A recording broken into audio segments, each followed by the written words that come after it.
ଜୟ ଜଗନ୍ନାଥ। ଭଦ୍ରକବାସୀଙ୍କ ବହୁଦିନର ଅନୁରୋଧ କ୍ରମେ ଆସନ୍ତା 23 ତାରିଖରେ ମୋର ଦୈବୀ ଚିକିତ୍ସା ଭଦ୍ରକର ନୂଆ ବଜାର ସ୍ଥିତ ଭଗବତ କଲ୍ୟାଣ ମଣ୍ଡପରେ ଅନୁଷ୍ଠିତ ହେବ।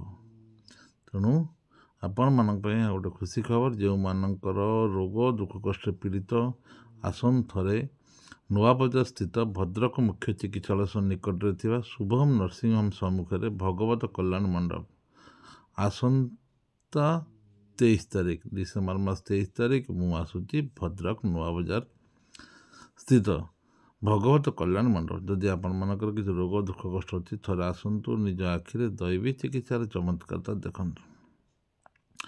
ନା ଏଠାରେ କିଛି ଖାଇବାର ଅଛି, ପିଇବାର ଅଛି, ପାଳିବାର ଅଛି, କିଛି ନାହିଁ। କେବଳ ଟିକେ ଆସିବେ ଯେ ଅସାଧ୍ୟ ରୋଗ ସବୁ ଭଲ ହେଇଯାଏ।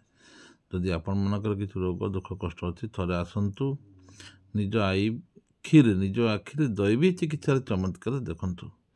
ଏହି ଡିସେମ୍ବର ମାସ 23 ତାରିଖ ମୁଁ ଆସୁଛି ଭଗବତ କଲ୍ୟାଣ ମଣ୍ଡପ ନୂଆ ବଜାର ଭଦ୍ରକ। ଥରେ ଆସନ୍ତୁ, ନିଜେ ପରୀକ୍ଷା କରି ଦେଖନ୍ତୁ କେତେ ଚମତ୍କାର ଦୈବୀ ଚିକିତ୍ସା।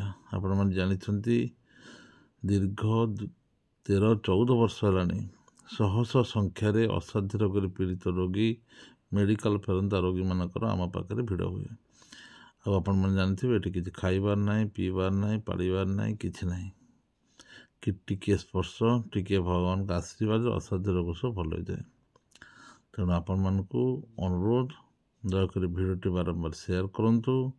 ଯଦି ଆପଣମାନଙ୍କର କିଛି ରୋଗ ଦୁଃଖ କଷ୍ଟ ଅଛି ଥରେ ଆସନ୍ତୁ ନୂଆ ବଜାର ସ୍ଥିତ ଭଦ୍ରକ ମୁଖ୍ୟ ଚିକିତ୍ସାଳୟର ନିକଟରେ ଥିବା ଶୁଭମ ନର୍ସିଂ ହୋମ୍ ସମ୍ମୁଖରେ ଭଗବତ କଲ୍ୟାଣ ମଣ୍ଡପ। ସେଠି ଆସନ୍ତା 23 ତାରିଖରେ ଆମର ଦୈବୀ ଚିକିତ୍ସା ହେବ। ତେଣୁ ଥରେ ଆସନ୍ତୁ। ଯଦି କାହାର କିଛି ରୋଗ ଦୁଃଖ କଷ୍ଟ ଅଛି ଥରେ ଆସିକି ନେଇକି ଦେଖାନ୍ତୁ, ନିଜେ ଅନୁଭବ କରିପାରିବେ ଦୈବୀ ଚିକିତ୍ସାର ଚମତ୍କାରତା। ଆପଣମାନଙ୍କୁ ଅନୁରୋଧ, ଦୟାକରି ଭିଡ଼ିଓଟି ବାରମ୍ବାର ସେୟାର କରନ୍ତୁ। ଯଦି କିଛି ରୋଗ ଦୁଃଖ କଷ୍ଟ ଅଛି ଥରେ ଆସନ୍ତୁ, ନିଜେ ଅନୁଭବ କରନ୍ତୁ ଦୈବୀ ଚିକିତ୍ସାର ଚମତ୍କାରତା କେତେ ସୁନ୍ଦର।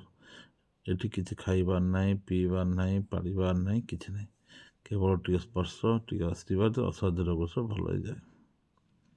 ପ୍ରଭୁ ଜଗନ୍ନାଥ କୃପାରେ ଆପଣମାନଙ୍କର ଦିନ ମଙ୍ଗଳମୟ ହେଉ। ଆପଣମାନେ ରୋଗ ଦୁଃଖ କଷ୍ଟରୁ ମୁକ୍ତି ପାଆନ୍ତୁ। ଦୟାକରି ଭିଡ଼ିଓଟି ବାରମ୍ବାର ସେୟାର କରନ୍ତୁ। ଜୟ ଜଗନ୍ନାଥ, ଜୟ ଜଗନ୍ନାଥ, ଜୟ ଜଗନ୍ନାଥ, ଜୟ ଜଗନ୍ନାଥ, ଜୟ ଜଗନ୍ନାଥ, ଜୟ ଜଗନ୍ନାଥ।